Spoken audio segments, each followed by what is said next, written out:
Hey everyone, welcome to my channel. Today we are diving into the exciting world of prompt engineering. So, when you're having conversations with an AI, you will need to create prompts that guide the AI to deliver you the answers that you are looking for and not some random response. Prompt engineering is like being a master chef of the AI world. Just like a chef carefully selects the finest ingredients to create a mouth-watering dish, prompt engineering involves crafting the perfect prompt to get you the most delicious responses from AI models. Think of prompts as a secret sauce in your AI recipe. The quality of your prompts directly impacts the quality of the answers you get. If you use top notch, well designed prompts, you will get equally impressive outputs. But if you throw in some random subpar prompts, well, you might end up with a dish that is less than appetizing. Mastering the art of prompt engineering is crucial if you want to unlock the full potential of language models like ChatGPT. With the right prompts, you can guide the AI to generate responses that are spot on, insightful, and exactly what you're looking for. Before we start, let's take a look at the things we will cover. First, we will understand the basics of prompt engineering. Then, we will be looking at how we can control the output from these prompts. Third, we will look into some advanced prompting techniques. And finally, we will learn how to train ChatGPT. Let's get started. Let's start with the basics of prompt engineering. There are three important traits of a good prompt. First is clarity. Just like how a chef needs a clear recipe to cook a mouth-watering dish, your prompts need to be clear for the AI to understand exactly what you want. Ambiguous or confusing prompts is a recipe for disaster. Make sure your prompts are easy to understand and leave no room for misinterpretation. Second is specificity. Think of it like ordering a custom made suit. The more specific you are about your style, fabric, and measurements, the better the final product will be. The same goes for prompts. The more specific and detailed you are on your prompts, the more likely you are to get the desired output from the language model. Last but not least is keeping your prompts open-ended. This is like giving the AI some creative freedom to work its magic. Extremely specific, close-ended questions can limit the AI's response. Open-ended prompts, on the other hand, encourage the model to generate diverse and interesting outputs. It's like giving an artist a blank canvas and letting them create a masterpiece. Let's dive into some examples. Let's look at this prompt. On the first glance, you might feel that this is a good question, but not for the AI. The AI does not know your food preferences, so it will suggest some random dinner recipes. Let's try and make this prompt better. To bring in more clarity, you could say something like, I am a home cook. Suggest me 2 dinner recipes. Now, ChatGPT understands the context of the prompt. First, that you are not a professional chef but a home cook. And second, you need 2 dinner recommendations. We can improve this prompt even further. We can give ChatGPT more details about ourselves. We can mention our food preferences. For example, I'm vegan and the recipe should not contain tree nuts. You can, for example, say that you have 30 minutes to prepare the dinner. You can also ask the AI to make you a list of ingredients as well. As you can see, this prompt is significantly better than the first one we started. Let's make this prompt even better. Remember, a good prompt is open-ended. To make it open-ended, I asked the AI to give me drink suggestions with dinner. Remember that keeping the prompt open-ended gives ChatGPT a little bit of creative freedom. Let's look at another example. Here, we want the AI to design a workout program for us. Looking at this prompt, you can say that it is not very good. Let's make it better. Now let's look at the prompt below. It has all the traits of a good prompt. It has clarity and specificity. It gives the AI more context about you as a person. The prompt specifies the sex, the weight, and the goals. To keep it open-ended, we have also added the diet recommendations section at the end. I'm sure by now you're getting the hang of writing effective prompts. Another way to write effective prompts is to adopt a persona. Let's take an example. Instead of saying write a short story in 500 words, we can give the language model a persona. We can say, imagine you are Arthur Conan Doyle. This will let the AI learn from Arthur Conan Doyle's stories before responding to your question. Here we have used another example from before where we had asked ChatGPT to design a training for the marathon preparation. To give the prompt a persona, we have added the sentence, imagine you are an expert marathon runner and nutritionist. This helps ChatGPT understand the context of the prompt better. Adopting a persona while writing prompts for AI language models is an effective strategy, primarily because it enhances specificity and context of the interactions, leading to a more tailored and relevant response from the model. With that, we come to an end of basic prompt engineering. Now, we will move on to the next section where we will learn how to control the outputs of your prompts. There are primarily 4 ways by which you can control the outputs of your prompt. You can control the structure, the length, the tone, and the audience of your prompts. Let's look at each of them with some examples. First, let's take a look at how you can control the structure of the output. You can ask ChatGPT to print lists, tables, graphs, and several other formats. The default output is always text.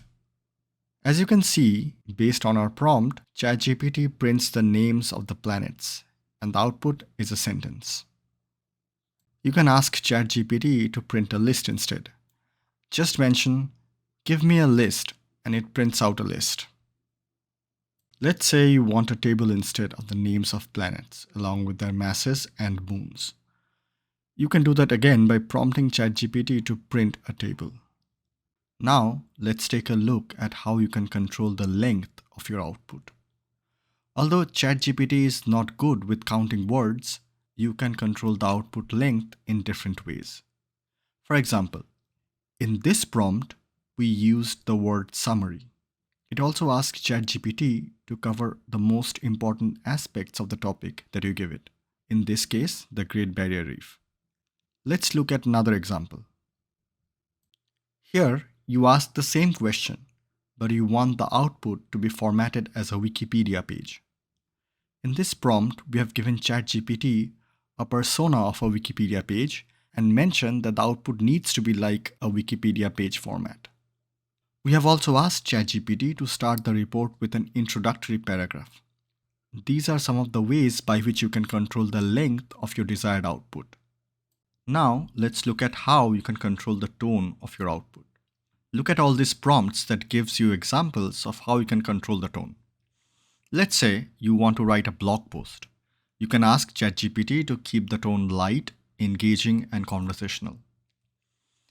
You can set the tone to be formal, informal, or inviting, and ChatGPT will respond accordingly. Like tone, you can control the audience for whom the output is generated. Mention the audience somewhere in the prompt. For example, the summary should be suitable for the board of directors, or a friend, or a colleague. I'm sure by now you have learned how to generate and format appropriate responses from ChatGPT. You can use these techniques for any text-based language models as well. Before moving on to the advanced prompt engineering section, let's recap the important takeaways. We have seen that to write an effective prompt, we need to be clear, specific, open-ended, and add a persona to the prompt. We have also seen how to direct ChatGPT to format its responses by specifying the structure, length, tone, and audience. Now, let's use these techniques and take our prompts to the next level by learning advanced prompt engineering. In the world of ChatGPT and other language models, the presentation of your prompt is as crucial as the content it contains. Imagine comparing a neatly formatted book to a disorganized manuscript. Our discussion will center on properly formatting prompts to achieve clear, precise, and effective responses from ChatGPT. Markdown provides a simple yet powerful method for organizing text. For instance, headers in Markdown are created using the hash symbol, with the number of hashes reflecting the header's level. A single hash is header level 1, and the font size of level 1 header is the biggest. Two hashes means header level 2, and so on and so forth. Using appropriate headers to format your prompts leads to clarity, which can lead to more accurate responses. Additionally, bold text can be utilized for emphasis. This is achieved by placing double asterisks or double underscores around text you wish to emphasize. For example, if you want to emphasize on the word importance, you need to wrap it between either double underscores or double asterisks. This method directs ChatGPT to pay particular attention to these emphasized parts of the prompt. By employing these straightforward markdown techniques, you can enhance the visibility of crucial points, making them more prominent and easier to understand, thereby guiding ChatGPT to deliver more focused responses. Quotation marks are another powerful instrument in our prompting toolkit. They serve to highlight specific phrases or content. This allows ChatGPT to distinguish general and specific references. Let's look at an example. The prompt here on top is ambiguous. As humans, we understand that the user is actually referencing Harper Lee's novel, but to ChatGPT, it might be really confusing. To clarify this prompt, you need to use quotation marks. Now, ChatGPT understands the context of the prompt. Quotation marks acts as clarifiers. They eliminate confusion and direct focus to where it's intended. This clarity can lead to more contextually appropriate response. Delimiters play a crucial role in prompt engineering for text-based language models like ChatGPT. They act as clear separators or boundaries within the prompt. These separators help in structuring the prompt more effectively, guiding the language model to process and understand different parts of the input more accurately.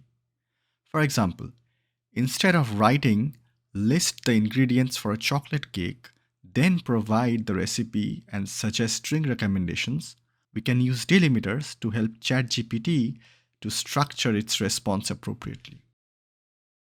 Let's look at another example. Here we are asking about the Great Barrier Reef, its importance, and how we can protect it. As you can see that the prompt at the bottom is better since the delimiters serve as visual cues that tells the language model where one part of the prompt ends and the other begins. This structuring is crucial for enhancing the precision of prompt understanding, allowing users to provide context and guidance for generating more relevant responses. Delimiters acts as signposts, directing the model's attention and ensuring it correctly interprets the intended meaning, which is especially important in complex or multi-part prompts. With that, we come to an end of advanced prompt engineering. Now we have come to the most important part of this course. How can we train language models like ChatGPT? Now that you are an expert prompt engineer for text-based language models like ChatGPT, it's crucial to understand how you can train them. There are mainly three methods by which you can train text-based language models. They are known as zero-shot, one-shot, and few-shot learning. These methods are important in scenarios where labeled and curated data is scarce, or when flexibility across multiple tasks is required without extensive retraining. Using these methods, we can give examples or context to ChatGPT before asking our main question and help ChatGPT respond appropriately. Let's explore these methods one by one. Zero-shot learning refers to the ability of a model to correctly perform a task without having seen any examples of that specific task during training. The model uses pre-existing knowledge gained during the pre-training on a diverse dataset to infer the correct output for unseen tasks. Consider a language model trained on a broad range of texts. If we ask questions like write a letter of recommendation for a colleague or write a YouTube script on data analysis methods, based on its training on natural language processing, it will understand the meaning of the prompts and generate appropriate response. Zero-shot learning capability is particularly useful in natural language processing tasks such as text classification, where the model can classify text into categories based on learned representations of the language, even if it hasn't been specifically designed to train on those categories. One-shot learning, on the other hand, involves the model learning from a single example or a couple of examples to make predictions about the new tasks. This is slightly more data intensive than zero-shot learning, but still requires significantly less data than traditional machine learning approaches. Let's take a look at a practical application of one-shot learning. Let's say you want to write a letter of recommendation, but instead of getting a generic letter, you want the letter to be formatted according to your style of writing. You can give ChatGPT an example letter. The model will now train itself, and this will enable it to write another letter that matches the tone and writing style of the example letter. Shot learning strikes a balance between zero-shot and one-shot learning by using a handful of examples to guide the model's predictions. This approach is often used when some data is available but not enough to train a robust model using conventional methods. If we look at a previous example, for few shots prompting, you can give the model a number of recommendation letters so that it could learn more effectively. In context of language models, few shot learning can be utilized for tasks like language translation, where the model is given a few examples of translations between two languages. After seeing just a few examples of sentences translated, say from English to French, the model begins to make its own translation. This method leverages the model's ability to generalize from a few examples to new and related tasks. So, to summarize, while writing prompts, provide a relevant persona, be specific and clear, use Markdown to format your prompts, always specify the output format, give examples to ChatGPT so that it can learn and respond accurately, and finally, try to keep the prompts open-ended so that it gives ChatGPT more creativity while responding to the prompts. With that, we come to an end of this video on prompt engineering for ChatGPT. I will leave a link below for a GitHub repository where you can find absolutely amazing prompts that you can use in your day-to-day life. If you learned something from this video, please like and subscribe to my channel. Thank you.